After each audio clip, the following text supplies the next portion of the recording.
estas modificaciones que alteran sustancialmente las condiciones tenidas en cuenta por el socio al contratar. El derecho de receso es la facultad de un accionista de retirarse de una sociedad cuando la asamblea adopta una decisión que modifica sustancialmente las condiciones que tuvo en cuenta al contratar. Y el ejercicio de este derecho impone a la sociedad el deber de abonar el valor de su participación societaria.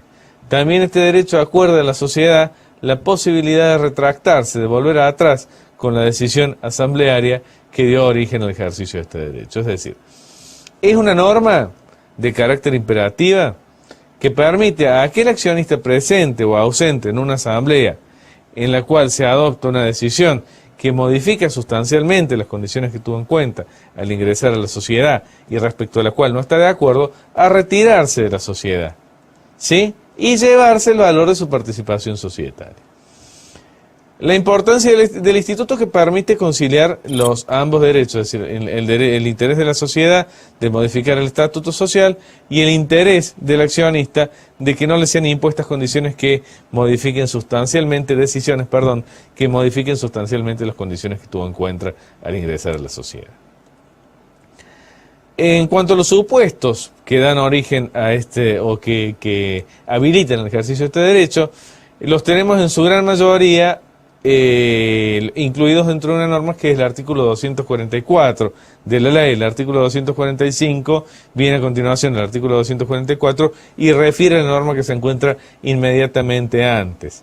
Sin perjuicio de que les tengo que decir que no todas las causales de receso están dentro del artículo 244 de la ley. También en el artículo 22 de la ley se prevé la posibilidad de receder en el caso de las sociedades que tienen, cuando se van a producir la regularización. También el artículo 129 y el 157 se refieren al derecho de receso. Las causales establecidas en el artículo 244 refieren a la reorganización societaria, transformación, fusión, escisión, al cambio fundamental del objeto social, al cambio del domicilio del extranjero. ¿Puede ser limitado el ejercicio del derecho de receso? No. ¿Por qué no? Porque es una norma de carácter imperativo. Frente a una decisión asamblearia que motivó el ejercicio del derecho de receso, asiste a la sociedad la posibilidad de dejar sin efecto esta decisión, de retractarse en un plazo determinado, que es un plazo de 60 días. Por eso es que esta norma se la conoce también como el derecho de tanteo, porque permite, el receso permite, le da la posibilidad a la sociedad, frente a una decisión asamblearia, de medir el impacto que esta decisión asamblearia produce respecto de los socios, y en el caso que con motivo de esta decisión se produzca un número de recesos superior al previsto, la sociedad puede volver atrás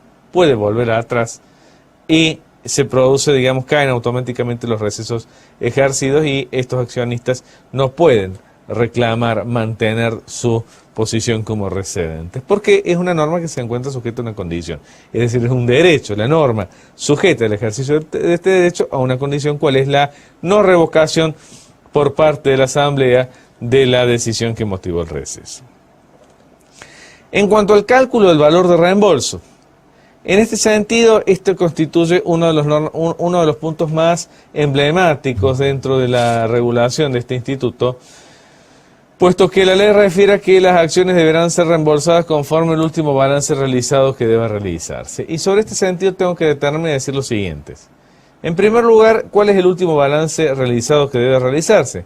Bueno, habrá que ver cuál es la naturaleza de la causal que dio origen al receso. Si es una causal que trae aparejada la confección de un balance especial, será ese balance. Por ejemplo, el caso de la transformación. Si no, será el balance ordinario de ejercicio. ¿Cuál es el problema que plantea esta solución? El problema que plantea esta solución es que el valor patrimonial de la empresa, no siempre resulta del balance ordinario de ejercicio, puesto que el balance ordinario de ejercicio se confecciona a un efecto determinado, cuál es la medir la existencia de utilidades para poder ser repartidas respecto de los socios. Pero este balance consulta ciertos valores a valores contables que no necesariamente refieren a valores reales. Por ejemplo, el caso de las amortizaciones.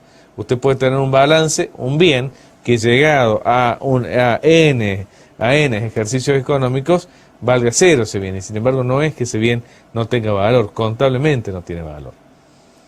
Otro punto también para considerar es el caso de los bienes intangibles, los activos intangibles. Por ejemplo, el valor llave del negocio. El activo intangible, según las normas que rigen la confección de balances de estados contables, puede expresarse un valor cuando la sociedad ha pagado un valor para su adquisición. ¿Sí? Pero, digamos, este valor es el valor que se refleja en el balance. Pero no puede exponerse en el caso de que el activo intangible haya sido autogenerado dentro de la misma empresa, o en el supuesto del mayor valor que puede adquirir un activo intangible dentro de la empresa. El anteproyecto Malagarriga y Astiria modificaba este artículo y preveía la confección de un balance especial.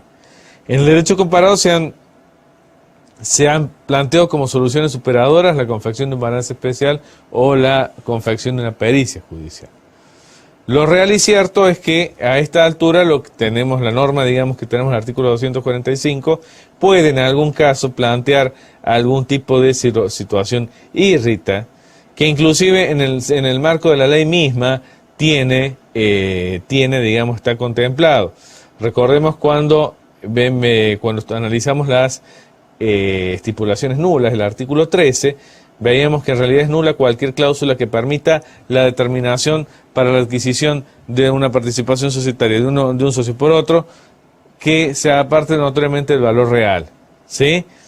Bueno, en el caso que la aplicación de la solución del artículo 245 llevara a una situación de este tipo, tal vez podría plantearse algún tipo de acción tendiente a recomponer esta situación. No quiere decir que esta norma sea inconstitucional. Para que una norma sea inconstitucional hay que ver si en el caso se produce la alteración a alguna garantía o a algún derecho constitucional. Pero sí creemos que es una norma que resulta insuficiente en el sentido que no contempla ciertos aspectos que hacen al valor patrimonial de la empresa. Efectuadas estas consideraciones, en el próximo bloque analizaremos el régimen del directorio.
Continuamos analizando los órganos de las sociedades anónimas y habremos de referirnos al directorio, al órgano de administración.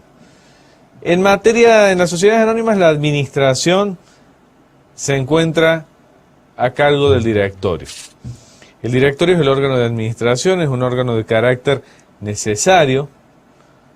En este sentido, comparte este carácter con la asamblea, no puede prescindirse del directorio.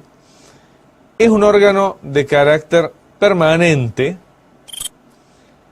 es un órgano esencialmente colegiado, y es un órgano esencialmente colegiado aun cuando se admite en algún supuesto la existencia de un directorio unipersonal. Se ha dicho que el directorio es un órgano, es el órgano ejecutivo, es el órgano de administración de la sociedad anónima, el cual se encuentra sujeto al control permanente de la sindicatura y el control no permanente de la asamblea de accionistas. importante distinguir dentro de lo que es la administración en sentido amplio la diferencia entre lo que es la administración y lo que es la representación. La administración en sentido estricto involucra lo que es la faz interna, ¿sí? Lo que es la faz interna de la función del director. Mientras que la representación involucra la faz externa, es decir, la relación del director con, es decir, es el recurso a través del cual la sociedad en cabeza de una persona se relaciona con los terceros. En las sociedades anónimas la representación puede ser de naturaleza legal o de naturaleza convencional. En este sentido, en las S.A., el representante legal, conforme lo prevé el artículo 268 de la ley, es el presidente del directorio. La representación está confiada a un cargo dentro del directorio, que es el cargo del presidente del directorio. El estatuto no puede, y si lo hiciera carecería de valor, no puede bajo ningún concepto limitar la representación del presidente.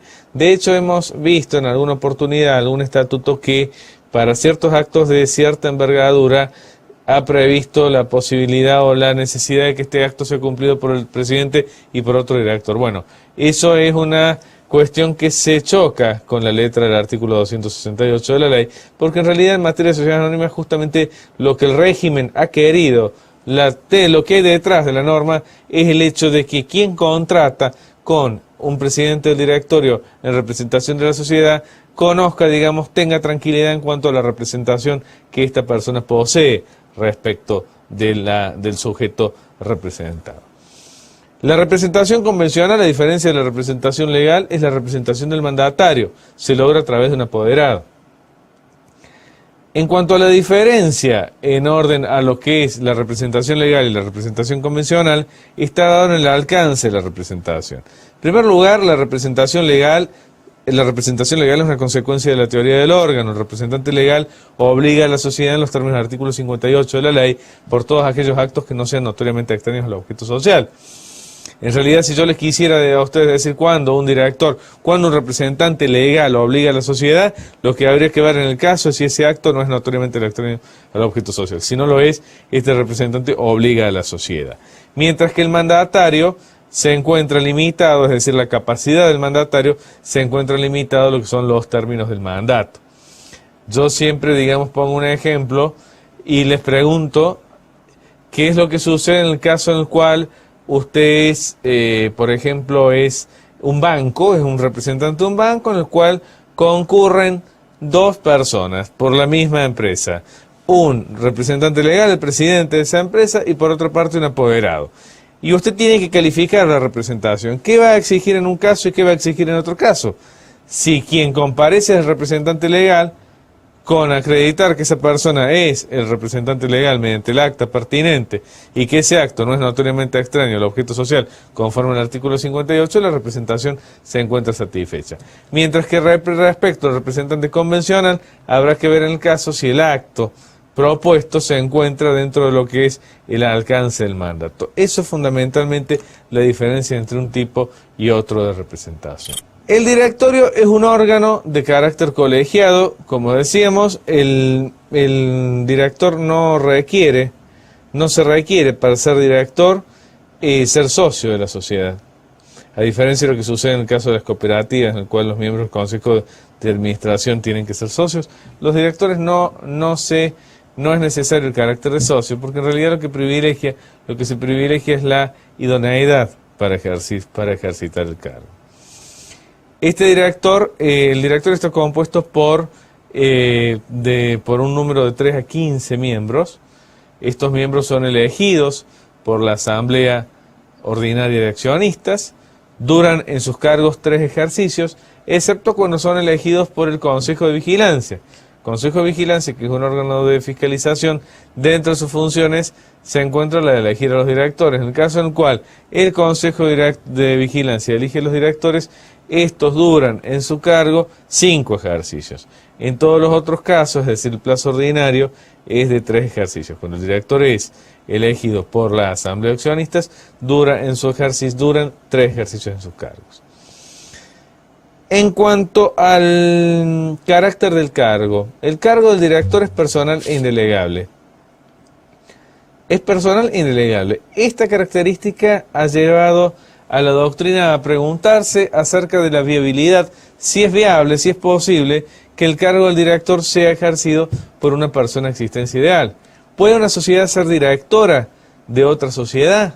¿Cómo se concilia esta posibilidad con la necesidad de que con el ejercicio personal del cargo?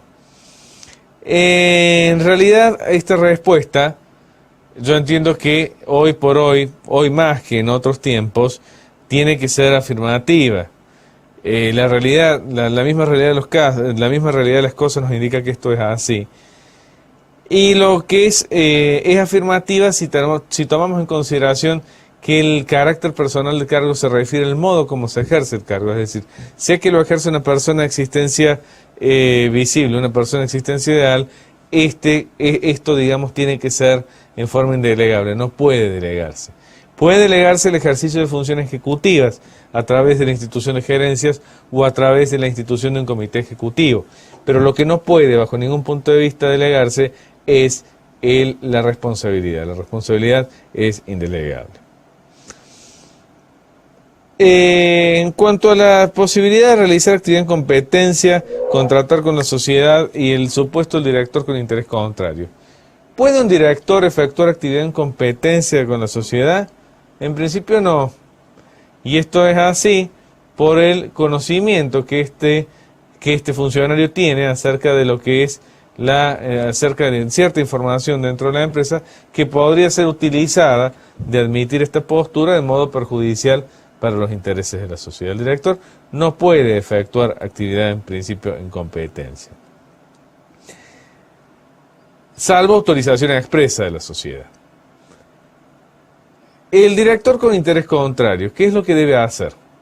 Un director con interés contrario debe abstenerse de votar, es decir, abstenerse de participar en la decisión en la cual tiene un interés contrario, bajo pena de ser responsable por los daños y perjuicios que pueden rogarse a partir por las consecuencias de una decisión adoptada en violación a esta norma. ¿Puede un director contratar con la sociedad? Fíjense que la norma refiere a la prohibición de contratar con la sociedad, a mi modesto entender, una mal hecha la referencia, puesto que el director, a diferencia de lo que pareciera, no solamente que puede contratar, sino que lo puede hacer con bajo ciertas pautas, inclusive con condiciones mejores de mercado, siempre que existe autorización por parte de distintos órganos en el marco de la sociedad. Pero en lo que hace a las actividades normales y que hagan el giro comercial de la empresa, y siempre que sean las condiciones del mercado, este director puede perfectamente contratar. En cuanto a los sistemas de elección de directores, los sistemas de elección de directores son tres: el sistema de elección ordinario, el sistema de elección por clases o categoría de acciones y el sistema de elección de directores mediante voto acumulativo. El sistema de elección de directores mediante voto acumulativo consiste en la posibilidad acordada a los accionistas minoritarios en una sociedad de acumular el total de votos que le hubiera correspondido en una elección ordinaria en hasta un tercio de las vacantes a cubrir. Si en el caso de una sociedad en la cual se eligen 6 directores, participan 3 accionistas, A titular de 800 acciones con derecho a un voto, 800 votos, B 400 y C supongamos 200.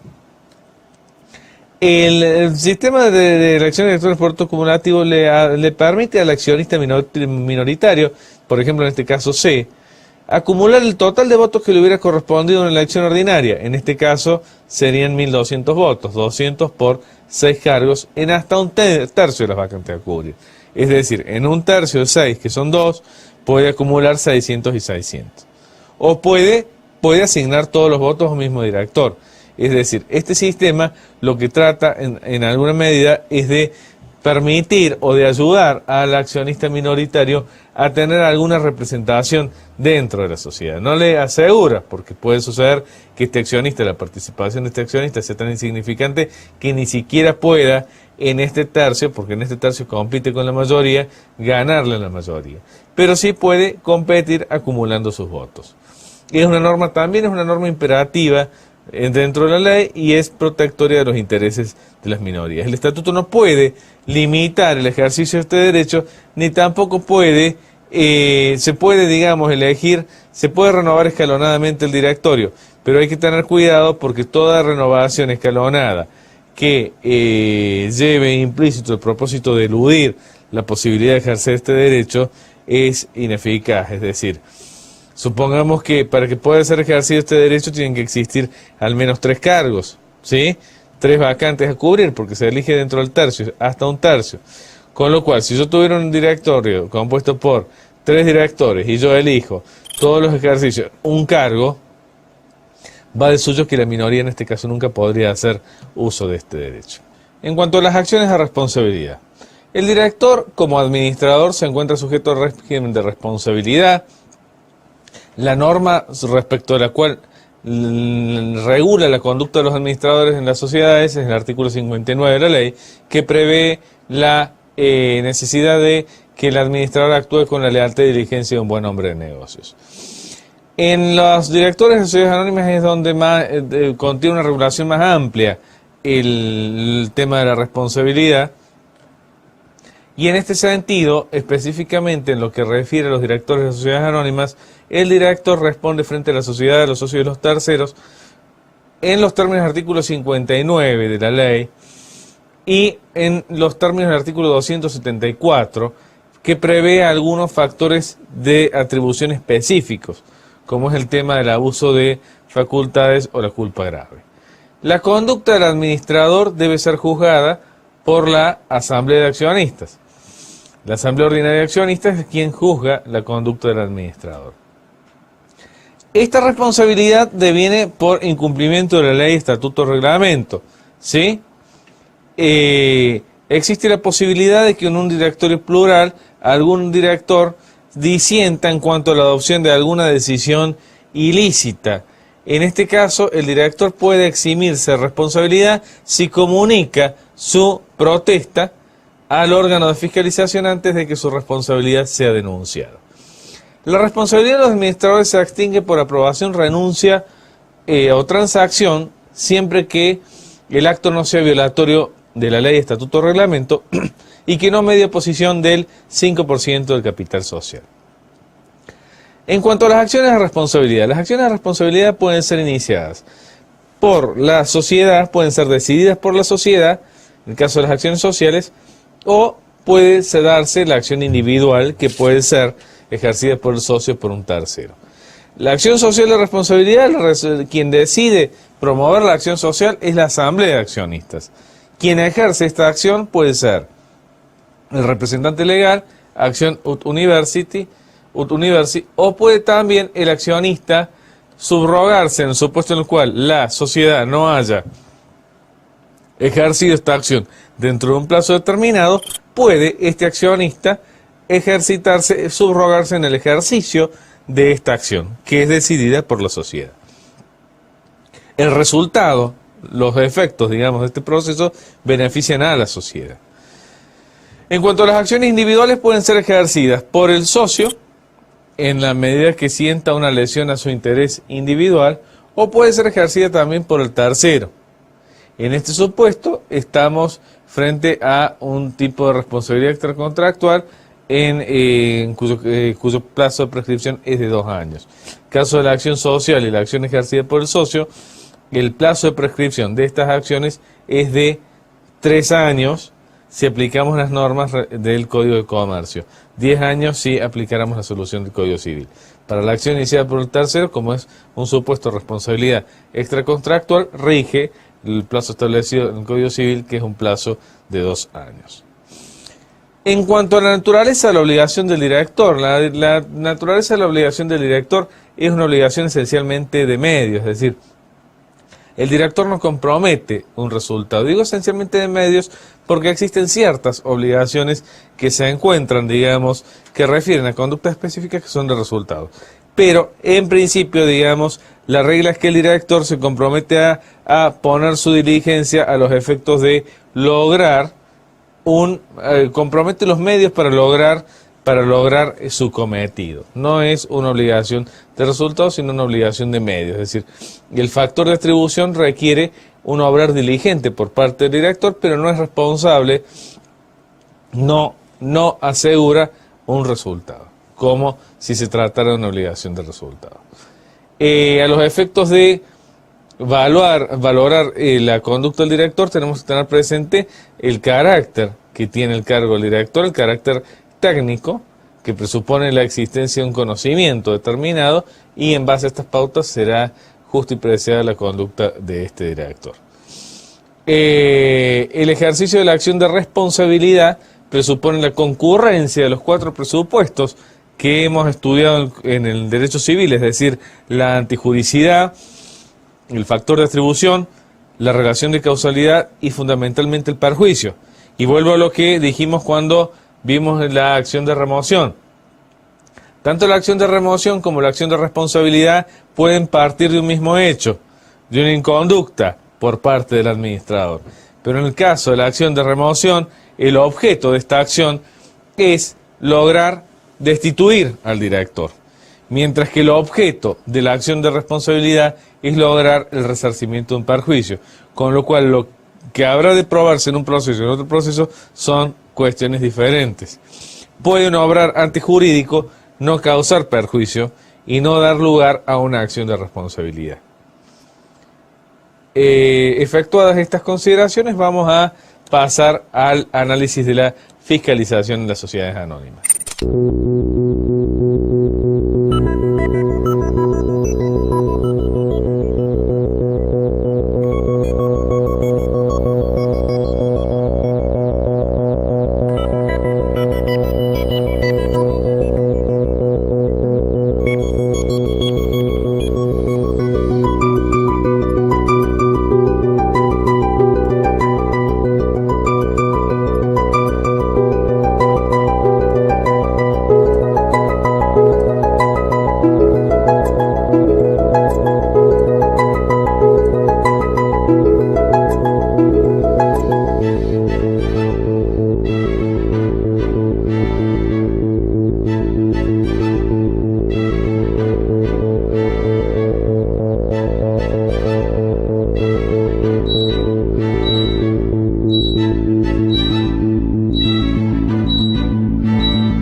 Hemos estudiado el órgano de administración, recientemente el directorio, hemos estudiado el órgano de gobierno, la asamblea, y por último habremos de referirnos en este módulo a la función de la fiscalización.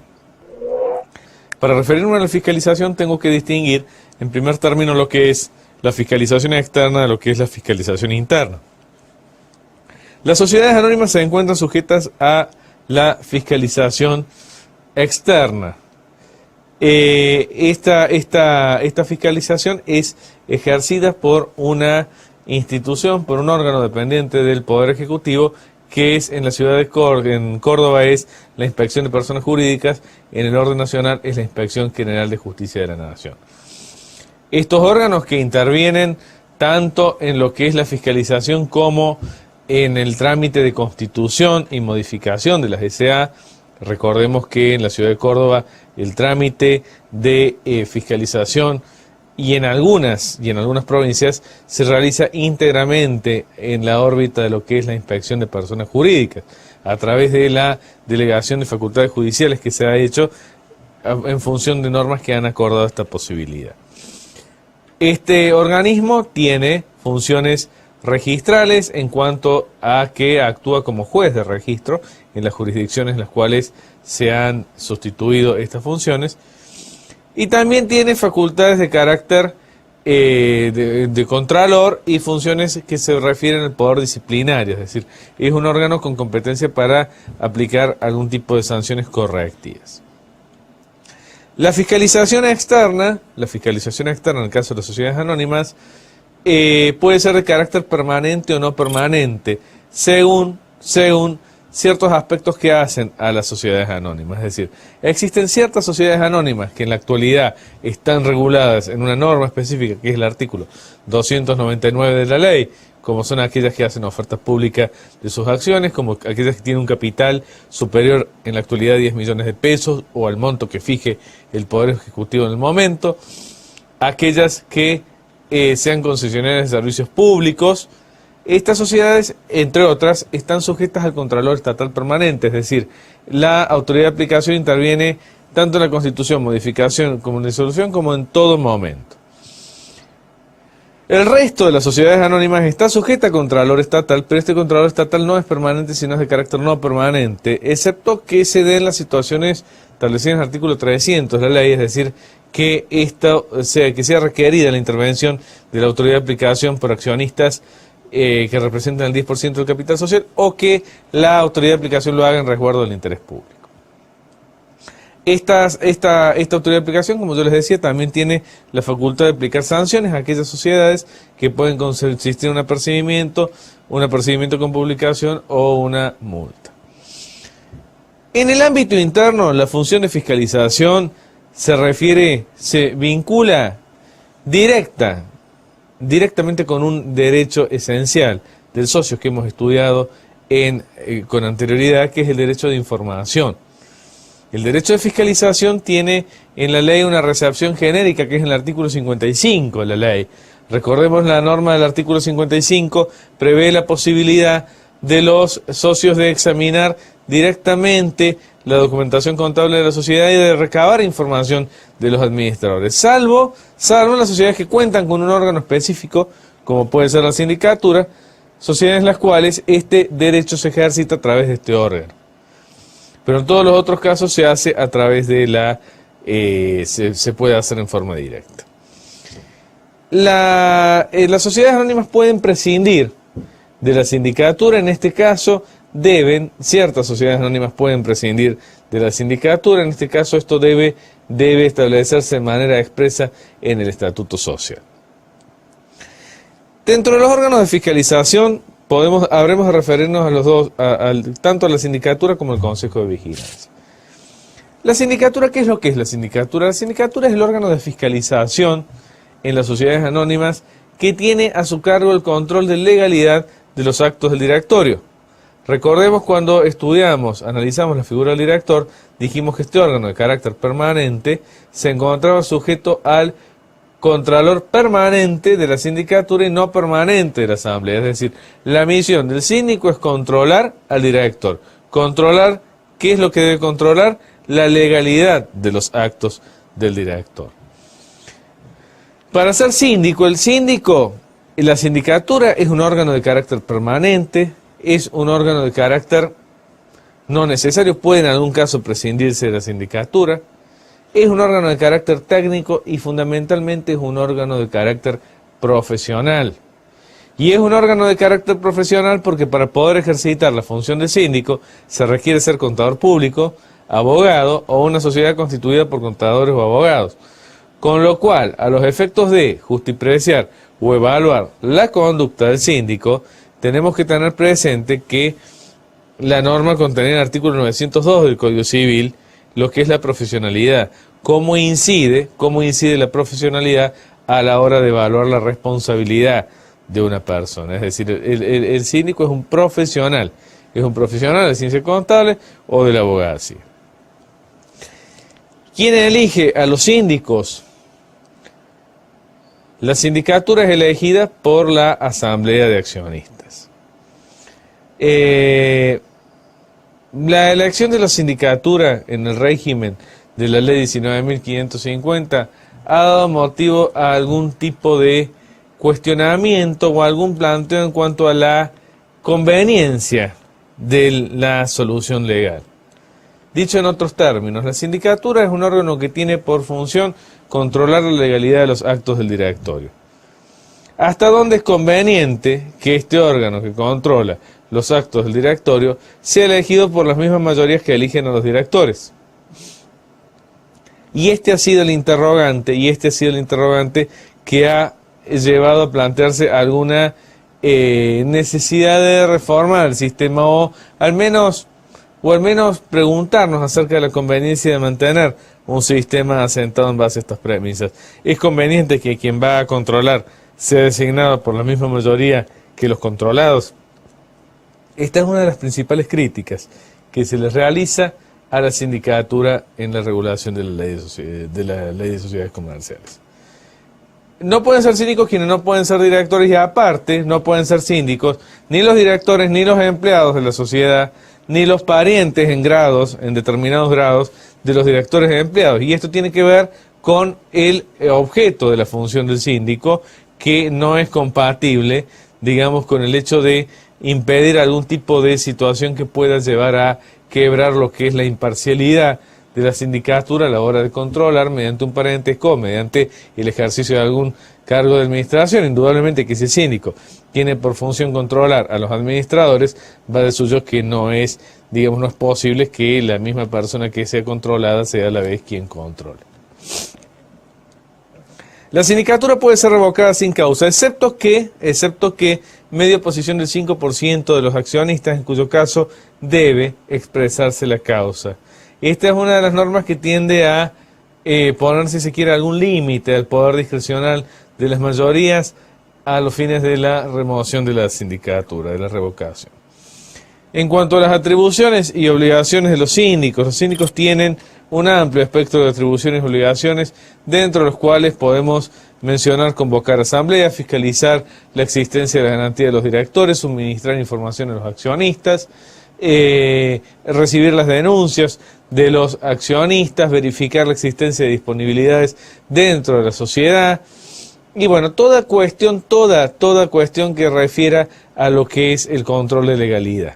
Se hace sujeto a las mismas acciones de responsabilidad que los directores, es decir, existe una remisión en este punto a las normas de los artículos 274 y siguientes de la ley, sin perjuicio que el factor de atribución es distinto, es decir, la conducta que es debida por el síndico es distinta a la conducta que es debida al director. Yo me atrevo a decir que la responsabilidad del síndico, la obligación del síndico es más una obligación de resultados que una obligación de medios. En cuanto al Consejo de Vigilancia, el Consejo de Vigilancia constituye un órgano que no es, es un órgano que no ha tenido mayor desarrollo, no ha tenido la misma popularidad, por decirlo de alguna manera, que la sindicatura, pero es un órgano que es bueno en la medida que permite integrar dentro de este órgano accionistas, es decir, es un consejo formado por accionistas. Y este Consejo de Vigilancia, a diferencia de la sindicatura, no es un órgano de carácter profesional y tiene a su cargo el control de mérito de los actos del directorio. El Consejo de Vigilancia puede elegir directores. Dentro de las atribuciones de directores del Consejo de Vigilancia está la de elegir directores, puede convocar asambleas, puede impugnar decisiones asamblearias y puede preverse que ciertos actos deban ser efectuados por los directores ad referéndum del Consejo de Vigilancia. Como es un órgano que en cierta medida está representado por socios, ¿sí? Esto, prevé como una posibilidad de los socios de algún modo, no controlar, pero participar, integrar la voluntad del órgano de administración a través de esta función de realizar actos ad referéndum. Bien, efectuadas estas consideraciones, procederemos próximamente a analizar en el último módulo lo referente a otros tipos societarios, sociedades constituidas en extranjero, y la diferencia entre las sociedades comerciales y otras figuras jurídicas afines.